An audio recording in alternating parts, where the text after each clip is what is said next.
Hey YouTube, this is Licious Kid from ClimaxCombo, back with another Leaks of the Weeks. This week just finishing off with Killa and Little Buster's Refrain. The set has come out last Friday, so if you guys would like to see the entire list below, I will put a link for those in the description below. But nonetheless, I will still be finishing off this week I'll still be finishing off the leaks for this week. So without further ado, I'll just go right into it. So the first one is this 1-0 Ryuko 4-5 double R. Close and weapon. She combos with this gate here.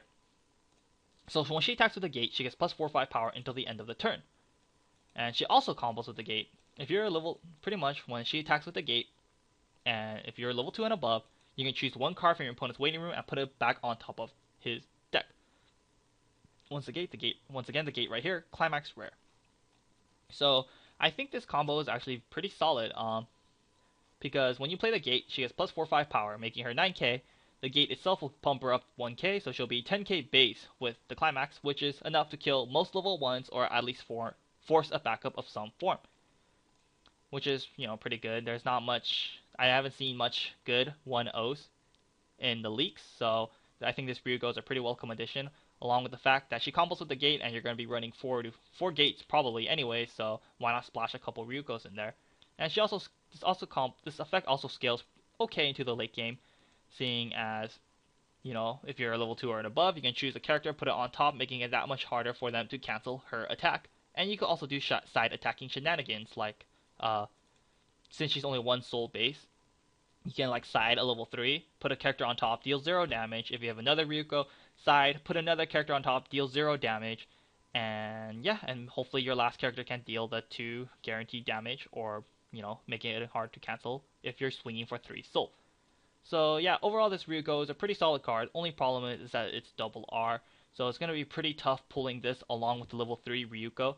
You probably want the level 3 Ryuko since that card is pretty expensive, and this card is far cheaper than that card. But overall, a pretty solid card. And you should probably be running 2 to 4 of these in your decks because, you're running the gate anyways. Next up, we have not so solid cards. 0-0 Rin, 1k, Animal, like always. The middle character and your other character in the middle border of the center stage has plus 500 power. Yeah, a lot of brainstorms have that effect nowadays. Her other brainstorm is pay 1, mill 4 every climax you hit, give one of your characters plus 2k until the end of the turn. There's already a better brainstorm, the Haruka brainstorm from the older sets. That one's already pretty good as a spammable brainstorm, but seeing as this one is animal, I guess it's cool for the animal decks. But that's for the animal decks, but nonetheless, so yeah. And the animal decks can still run that Haruka anyways, since it's level 0, so this Rin's just whatever, to be honest. 0025 Sasami, Sports. If she's in the middle of your center stage, she gets plus 1k power, so she hits 3-5. There's a lot better 3-5 cards in Little Buster, so this Sasami is pretty bad. Next up, we have Tuesday's Leaks. Another double R. This time it's 3-2 Nui, 9-5 power, 2 soul, close, and eye patch. She synergizes with this card and this synergizes with this card, so I'll just kind of go over them all before I go into them in detail. So first of all, if all your characters have close trade, she gets plus 2k power, so she sits at 11-5 base.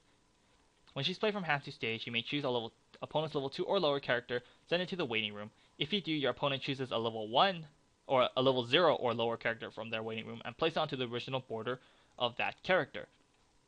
Next up, we have this 2-2 Nui, 8k, 2 soul, close, and eye patch.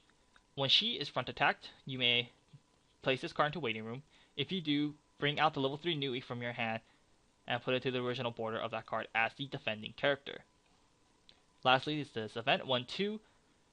Choose one character, send it to the waiting room. If you do, choose one of your level 2 or lower close character from your clock, place it to the original border of on your stage, and place it onto any border of your stage, and then place this card into your clock. So essentially, this Nui, works with this because, well, I'll go over this Nui first. So first of all, if you have all close characters, she has plus 2k power, so she's at 11-5 base. This effect is, I don't think it's that good because there's already the 0-0 Mako assist, and she's family trait, and I think that Mako assist is pretty mandatory in every kill build. And if you're running that, then she can't possibly ever get her first effect off, making her an undersized level 3, which is not very good. Second of all, this effect is okay, I guess. It's honestly just meh, because the idea of this is to kill the back row, because this does not have any limitations, so you can kill an opponent's like back row level assist or 1k global, and if you do, all they get is a level 0 from their waiting room and place it onto the stage, which is, much better than which is probably going to be a weaker assist anyways. So yeah, it's okay to be honest, but not the greatest. Seeing as how Killa already has a lot of 3-2s, they have better 3-2 options. Like they have Ryuko, they have Mako, and those end the game pretty damn fast. And if you can end the game, then who cares about their assist anyways. So this Nui probably not going to see much play. If you're going to run this, I would only run one of it, because running more of it is pretty dumb in competitive Killa decks in my opinion. And getting her off is pretty hard, because this is only 2-2 8k base. Seeing as how she has to get front attacked for you to change. So when you play her, you're pretty much going to be forced to side level 1s most of the time, because she's only 8k base, putting her in backup range of most level 1s in the in today's format or in today's meta. So you have to side, and if your opponent just avoids her and just not kills her, then she's just not doing much of anything for 2 cost. And then of course, seeing as how she is pretty weak against most level 1s, getting her off at level 1 is not the greatest of ideas, because yeah, you pay 2, you get her off at level 1. Oh, they have a 117k or 1175. I have to side it, or if I front, I have a risk of getting killed, and then you just kind of put yourself really far behind. And to make this combo really consistent, you have to run multiple of these cards, because this has to be in the clock, so you're probably going to have to run 2 to 4 of this Nui. You're probably going to have to run like 2 to 4 of this event as well, and then probably like 2 to 4 of this Nui as well. Probably like 3 to 4 of each of these two, if you really want to make it consistent. And this card is pretty much dead after level 1. This card is pretty much dead after level 1, so running multiple of this card is not ideal. Running multiple of this card is not ideal as well, because it's only good at like level 2. But like I said, it's still pretty difficult to get off. And then running multiple of this Nui is not advised, because, it's just not that good, and there are better level 3s you can play over this Nui. So overall, I like this combo. I think it's fitting, just because I think it's pretty cool of how fitting it is of Nui's character. But unfortunately, I don't think this card is very good. So overall, my verdict on this combo is that it's bad, and you should not be running it unless you're running a little fan deck, but I'm not here to judge fan decks. And if you're going to run it in your decks, just run one if you really want to, but I would probably just play Ryuko and Mako over this card. And, what's her name? Satsuki. Next up, we have this 217k Cood. She's animal. For every animal character you control, she gains 500 power. So if you have a full field, every other animal. Okay, so if you have a full field of animals, then she becomes 219k base, which is pretty okay. And when she reverses a level 2 or greater opponent character in battle, you may pay cost, which is 1. If you do search your deck for one animal character, show it to your opponent and add it to your hand, then shuffle your deck. So this card is pretty solid in animal builds. Her being 219k base is, pretty solid. And when she kills something, you can just pay 1 and plus. And this also works on your opponent's turn, so if they try to kill Cood, you back it up with 3k, let's say, then you can just pay another 1 and then search your deck for another animal character and go from there. So overall, this Cood is a pretty solid addition to animal builds. Most animal builds run the 2 to 3 ring change anyways, but still, this Cood can serve as a pretty good alternative. So overall, this Cood is just a really solid card for animal builds. Not so much for every other build. Anyways, next up is this Kanata 0015. On play, pay 2, salvage character. Nothing special. And once again, she's chairman and twins. Yeah, just on play, pay 2, salvage. Generic, nothing special. Let's go on. Next up, another double R for what's this? Killa. 116k Rakyo. Close and CEO. So for every marker under this card, she gets +1 level and +2 gate power. How you get the markers is when she's played from hand to stage, you may choose one marker from this Satsuki and place it underneath her as a marker, which is this Satsuki. I'll go over this in just a moment. But she also combos with the 2k1. When she attacks with the 2k1, you may pay cost, which is 1. If you do, choose a close character from your waiting room and place it underneath her as a marker. And once again, she combos with this 2k1, which is a climax common. And this Satsuki also works with this Rakyo. If there's a marker underneath her, she gets plus 15, so she becomes a 106k base.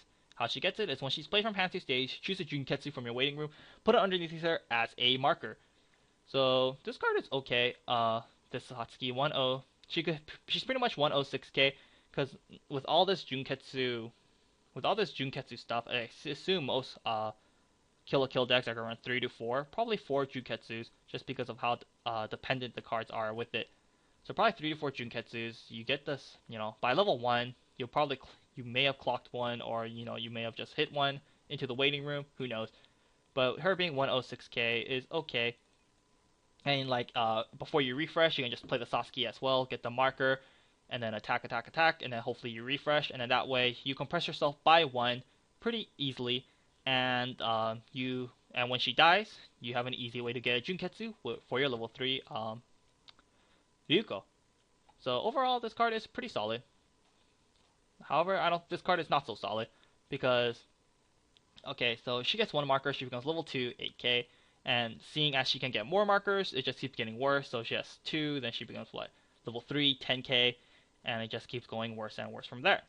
But first of all, to get 1 marker, you have to play the Satsuki, get the marker, and then play her, which is whatever. She's only with 1 marker, she only becomes an 8k base, which is not the scariest thing in the world. It's kind of a lot of work just to get her to 8k base. And you have to run this 2k1 as well if you want to get even more markers. But seeing as how there's better climaxes with the Satsuki 2k1, with the gates, with the wind triggers, I don't think running this 2k1 is worth it for this Rakyo. And honestly, green is just whatever. Probably run red yellow, or red yellow blue, or red blue. Probably a combination of those 3 colors. I don't think green is very strong in this set. So running this 2k1 for this Rakyo combo is just not worth it. I would probably just run this Satsuki by itself and just forget about this Rakyo, because she's only really good at level 1. Because at level 2, let's say you play this, you get the marker with this, big whoop, she's level 1 8k. You sacrifice this card. You pretty much sacrifice this card just to get this card at a decent power range. So it's only really scary at level 1. Yeah, it's only really scary at level 1, and then after that it just becomes pretty lackluster as the game goes on. So overall, this Rakyo is not very good in my opinion, and should just not be ran. Because there's better options, and yeah, there's just better options. However, I think this Satsuki is pretty solid. Next up, we have this 1-0 Achan Animal. When this card reverses its opponent's battle, draw a card, then discard a card. Her being 1-0-4-5 makes it very hard to kill anything that's not a level 0. And even if you do kill something, it's okay. It's just too hard to kill something with this. So overall, Achan is not worth it to run. Next up, we have the 0-0 Haruka. She bonds for this card. I believe this is level 3. Yep, she bonds for the level 3 that we showed last week. Clock bond, I should say, for the level 3. She has another effect. You can pay 2, rest this card. If you do, search for Haruka or Kanata in your deck and add it to your hand, which is okay for Twins deck. I guess this is a pretty good card if you're running Twin decks, but besides that, you should not be running it in any other build. For Thursdays, yeah, going by pretty fast, I guess. Thursdays, we have this 2-1 Mako 7-5. If you have 3 or more close or family characters, she gets plus 1k and hand encore, which is pretty solid. 2-1, 8-5 is whatever, but seeing as she has hand encore, she can, she can carry you all the way through level 2. And seeing as how she's finally close character, she also works with the close support. Yeah. This one is 2-2-7-5. For every other close and family character, she gains plus 500. So if with a full field, she comes 2-2-9-5. And when she reverses a level 2 or higher character, you can place the top card of your deck into stock. And this also works on your opponent's turn, so if they try to kill Ryuko, you back up, then you get a blind stock, which is okay, it's not bad. 2/2s are generally always questionable. If you play a 2/2, you have to let it at least live for 2 turns, or like 2 to 3 turns, so that it's actually worth your time playing a 2/2. But yeah, this card is just too risky because you play her. If she dies, then you put yourself really far back. But if she can live like 3 turns, then I guess she is worth your time. But overall, this Ryuko is pretty inconsistent, pretty scary. She doesn't have Encore either, so she's accessible. If she dies, then you put yourself really far behind.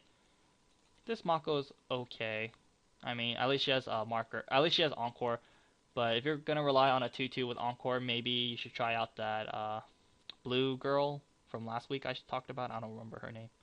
But whatever. These 2 cards are honestly just whatever. Nothing special. Next up is a 0/0 Rin, animal trait. All your characters gain the following effect.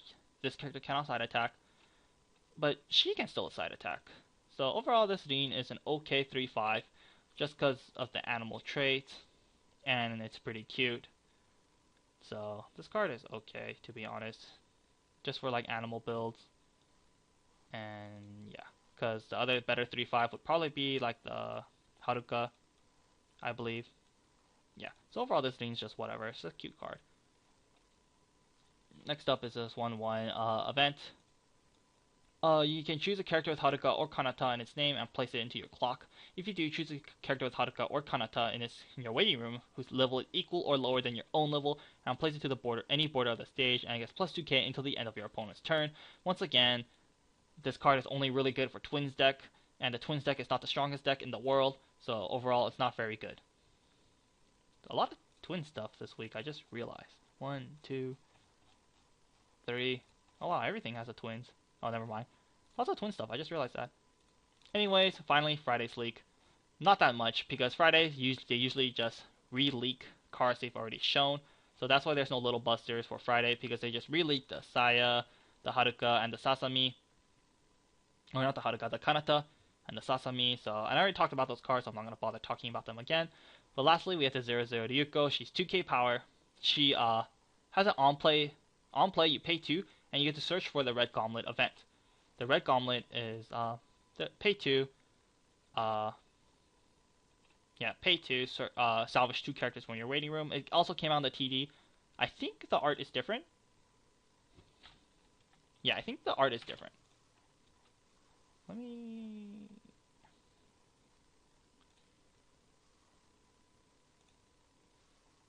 Yeah, the art is a little different, so that's cool.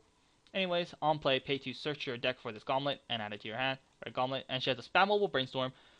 Pay 1, mill 4. Every climax you hit, choose one close or family character and gets plus 2k until the end of the turn. It's a spammable Brainstorm. It gives bigger power. It's just really here for the spammable Brainstorm. I believe this is the only spammable Brainstorm in Killa.